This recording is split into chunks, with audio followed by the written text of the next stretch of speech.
Now listen, doctrine of ultra vires, doctrine मतलब principal होगा या थ्योरी कहते हैं जिसको, ठीक है। अल्ट्रा वायर्स मतलब अल्ट्रा का मतलब होता है बियॉन्ड, बियॉन्ड मतलब बेसिकली एक बाउंड्री है, ठीक है। और वायर्स मतलब उसके ऑब्जेक्टिव्स या पावर्स। तो अल्ट्रा वायर्स का मतलब होता है कि कंपनी की जो एमओए में जो डॉक्यूमेंट जो है उसमें लिखा है कि देखो कंपनी ये काम कर सकती है, ठीक है। तो कंपनी वही काम करेगी, उससे अलावा कोई काम नहीं कर सकती। जैसे एमओए में इतना कुछ लिखा होता है ना, इसमें लिखा होता है ऑब्जेक्ट क्लॉज, राइट। ऑब्जेक्ट मतलब कंपनी के ऑब्जेक्टिव्स इसमें लिखे होते हैं, ठीक है। और जो कंपनी के ऑब्जेक्टिव्स होते हैं ना जो इसमें लिखे हैं, company need to follow that objective only, ठीक है। कंपनी कोई और ऑब्जेक्टिव्स को मान्यता नहीं देगी, इसमें जो इसमें लिखे हैं उनको ही देखेगी, ठीक है। अल्ट्रा वायर्स जो है, अब दो प्रकार की अल्ट्रा वायर्स होती है, ultra vires to the director और ultra vires to the company. जे एमओए में समथिंग एमओए में लिखा हुआ है ऑब्जेक्टिव में कि देखो एओए की चीज़ें रेटिफाई हो जाती हैं, मतलब चेंज हो जाती हैं with the help of simple meeting वगैरह, है ना, कि और ये सब कुछ आगे आपको पता लगेगा, ठीक है। बट एमओए जो होता है ना उसके उनको रेटिफाई नहीं किया जाता, ठीक है। एंड इट इज़ मीन्स के वॉइड लिखा होगा, ठीक है। अब मेरी बात सुनो, डायरेक्टर्स जो है ना, जैसे मान लो this is the whole company, company is इतना, मतलब we will be considering if the company is this much और डायरेक्टर एक छोटा सा बंदा है, ठीक है। अब मेरी बात सुनो, जो डायरेक्टर के पावर से अधीन जाती है परंतु कंपनी के पावर के भीतर है, मतलब जो कंपनी का पावर एमओए में लिखा है कि कंपनी ट्रैवलिंग का बिजनेस स्टार्ट कर सकती है, ठीक है। राइट राइट, एमओए में डायरेक्टर के बारे में ना कोई ऐसी चीज़ लिखी है जो मतलब डायरेक्टर के जो पावर्स हैं परंतु उससे अधीन डायरेक्टर कोई काम कर रहा है, मतलब डायरेक्टर की अथॉरिटी से ज़्यादा डायरेक्टर कोई काम कर रहा है परंतु वो कंपनी के एमओए के अंदर आ रहा है, तो वो रेटिफाई कर सकता है डायरेक्टर, परंतु कंपनी अपने ऑब्जेक्टिव से बाहर नहीं जा सकती। Just let me give you example कि देखो कंपनी जो होती है ना, कंपनी जो होती है वो अपने, बस आपको इतना याद रखना है कि देखो कंपनी अपने एमओए के अधीन नहीं जा सकती, बाहर नहीं जा सकती। एमओए उसकी बाउंड्री है, ठीक है, वो सर्कल सा बना लो, एमओए उसकी बाउंड्री है, वो उसके ऑब्जेक्टिव लिखे हुए हैं, उससे बाहर नहीं जाएगी कंपनी। और जो वो उससे बाहर जा रही है उसको कहते हैं कि देखो वो अल्ट्रा वायर्स है, क्योंकि वो नहीं जा सकती और वो चीज़ पूरी वॉइड है, ठीक है। अब मेरी बात सुनो, next is the inoperative in the eyes of law लिखोगे और होली वॉइड है, ठीक है। The impact of the doctrine of ultra vires is that company ना ही स्यू हो सकती है और कैन नॉट बी स्यूड, ठीक है। कैन नॉट स्यू और can not be sued, not can it sue, है ना।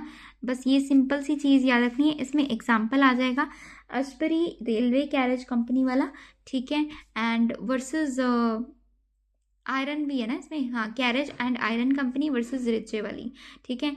ये बहुत अच्छा, मतलब आपने पता है क्या करना है, इसमें केस लॉ लिखना है, बस केस लॉ का एग्जाम्पल देना होता है, ऐसे पूरा एक्सप्लेन मत करने बैठ जाना। आपने एक्सप्लेन असल में अल्ट्रा वायर्स के डॉक्ट्राइन को ही करना है कि डॉक्ट्राइन होता है, डॉक्ट्राइन में लिखा है कि अल्ट्रा वायर्स मतलब कि बियॉन्ड इट्स पावर नहीं जा सकती और ऑब्जेक्टिव्स एंड पावर्स जो हैं उसके एमओए में लिखे हैं उसके अधीन ही रहेंगी, उसके अंडर ही रहेंगी।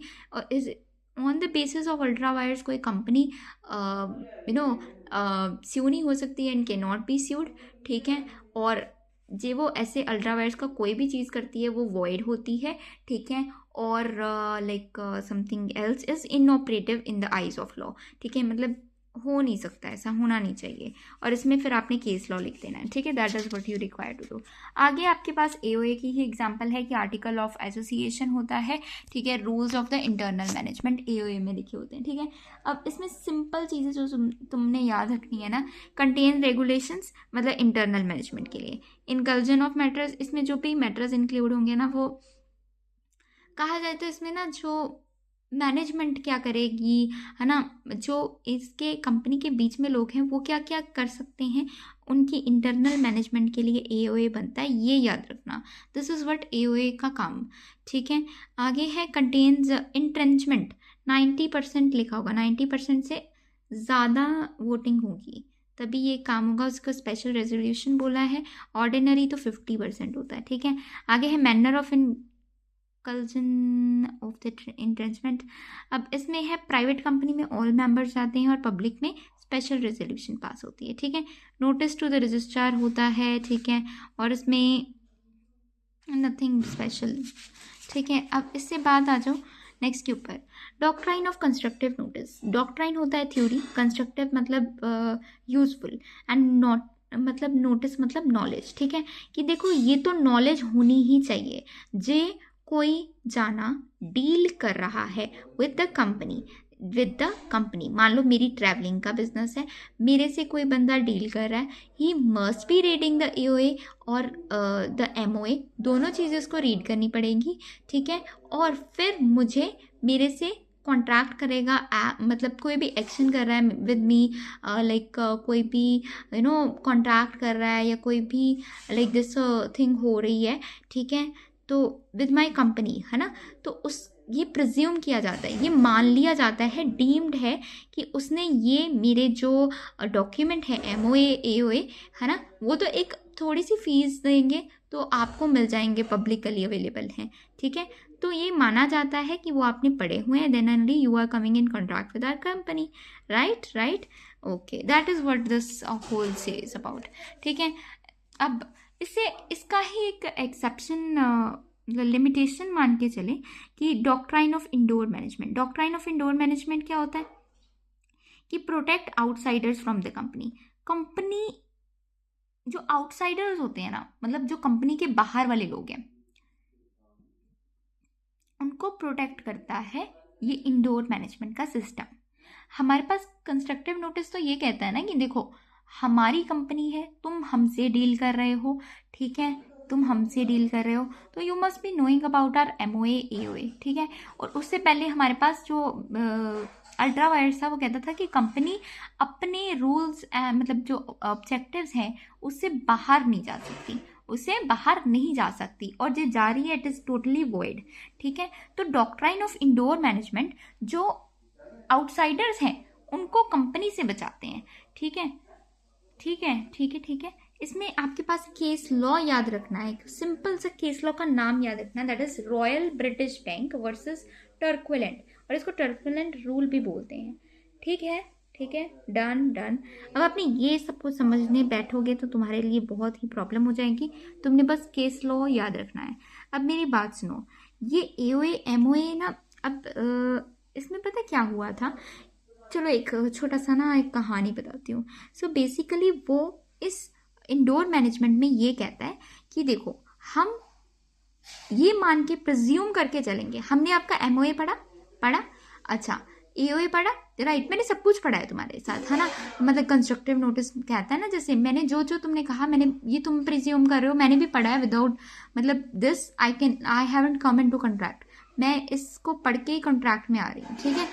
परंतु तुमने अपने एमओए में या कहीं लिखा है कि देखो जे हम एक ऑर्डर पास करेंगे, हमारी मीटिंग होगी, तभी हम ये पर्टिकुलर लोन लेंगे या कुछ इस प्रकार की चीज़ें करेंगे, ठीक है। तो ये इंडोर मैनेजमेंट ये कहता है कि तुम्हारी कोई इंटरनल चीज़ है, कोई भी इंटरनल ऑर्डर है या कोई भी ऐसी चीज़ है ना, तो हम प्रिज्यूम करके चलेंगे कि वो तुमने कर लिया, ठीक है।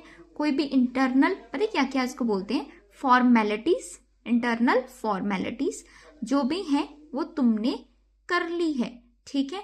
तो हम ये मान के चलते हैं, ये प्रिज्यूम करके चलते हैं कि कंपनी ने अपनी इंटरनल जो भी फॉर्मेलिटीज वगैरह हैं वो कंप्लीट की हुई हैं, ठीक है। हमने एमओए एओए पढ़ा है, परंतु हम मानेंगे, ये जो बाहर वाला आउटसाइडर है वो मानेंगे कि देखो जे तुमने एक अपने एमओए में कुछ भी ऐसा लिखा है ना कि हम मीटिंग कंडक्ट करेंगे for something and this and that, ठीक है। तो जो आउटसाइडर है वो मान के चलेगा कि तुमने जो मतलब इंटरनल फॉर्मेलिटीज वगैरह है ना वो तो तुमने फुलफिल की हुई हैं, ठीक है।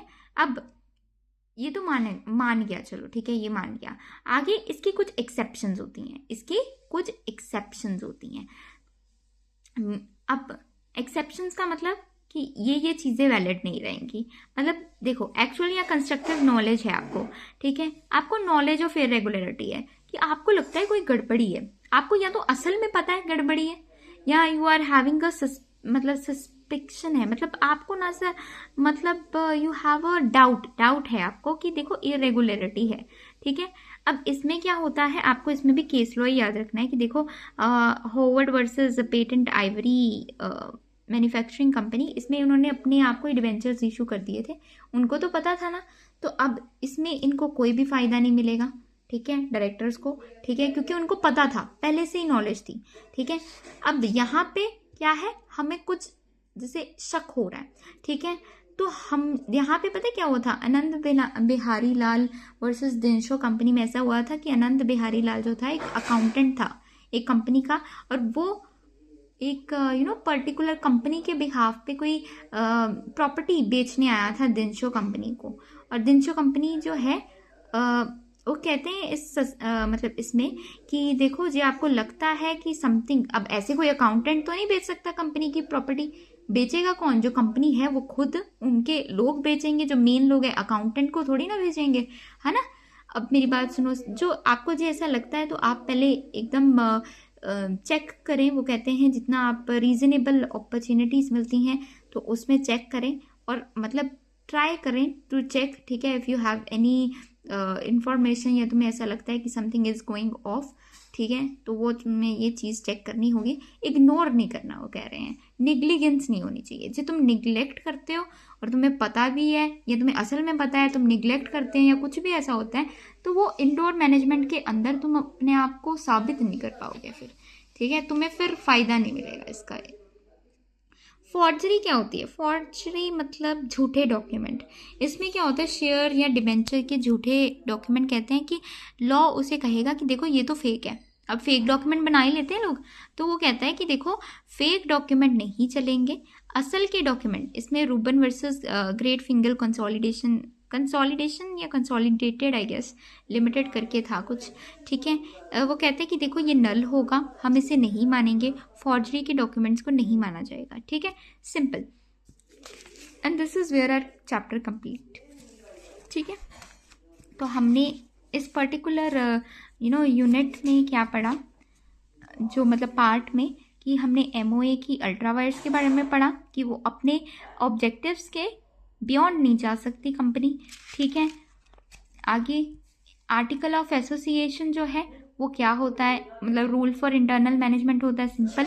अच्छा, आगे हमारे पास डॉक्ट्राइन ऑफ कंस्ट्रक्टिव नोटिस है कि देखो कंस्ट्रक्टिव नोटिस है, मीन्स के सौखे भाषा में बोलें तो प्रिज्यूम कर लेते हैं आउटसाइडर, मतलब जो इनसाइडर्स, मतलब जो कंपनी है वो प्रिज्यूम करके चलती है कि आउटसाइडर्स ने हमारे एमओए एओए अच्छे से पढ़ा हुआ है, ठीक है, then it is coming into contract with us. और doctrine of indoor management outsiders को प्रोटेक्ट करती है, वो एक लिमिटेशन है किसकी, कंस्ट्रक्टिव नोटिस की, ठीक है, ठीक है। अब इसकी कुछ एक्सेप्शंस भी आती हैं कि एक्चुअल नॉलेज या कंस्ट्रक्टिव नॉलेज है, या आपको ऐसे निग्लिजेंस कर रहे हो या कोई भी आपको ऐसा लग रहा है, ठीक है, तो वो चीज़, या फॉर्जरी, ठीक है, done, this is what you want. अब I would be saying this कि ये तीसरा पार्ट था, है ना, तीसरा के चौथा पार्ट था, तीसरा था मेरे हिसाब से, ठीक है।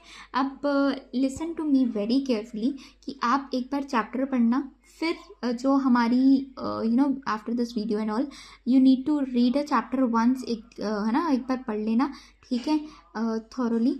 फिर आप एक काम करना, फिर आप केस स्टडी सॉल्व करने बैठना, और you will be able to solve the case studies then, ठीक है। एक तो ये सिर्फ और सिर्फ एक शॉर्ट नोट्स है, ठीक है, done, okay, let's don't waste time.